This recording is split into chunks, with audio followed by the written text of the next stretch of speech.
పంచభూతాలు ఉన్నాయి కదా, పృథివాపస్తేజో వాయురు ఆకాశాలు. ఇందులో నీటికి కోరిక పుట్టిందిట. ఆ కడుపులో లోకములన్నింటినీ పరిపాలించేటటువంటి పరబ్రహ్మం ఉన్నాడు. కాబట్టి మేము సేవించద్దు అని జలములు తమ అంశగా వెళ్ళి దేవకీదేవికి చెమటగా మారాయిట. అలాగే అగ్నిహోత్రం ఉంది బయట, తేజస్సు. ఈ తేజస్సు మేము వెళ్ళి స్వామిని అర్చించుకోవాలని దేవకీదేవిలో ఉన్నటువంటి తేజస్సుగా మారి మరింత ప్రౌఢమైందిట.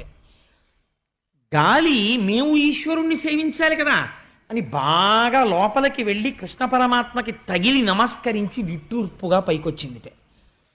మట్టి లోపల ఈశ్వరుడికి తగలాలన్న కోరికతో దేవకీదేవికి మట్టి తినాలన్న కోరికగా మారి ఆవిడ తింటే లోపలికి వెళ్ళి కృష్ణుణ్ణి సేవించుకుందిట. ఆకాశం పరమాత్మని సేవించుకోవాలన్న కోరిక కలిగి స్వామి శయనించినటువంటి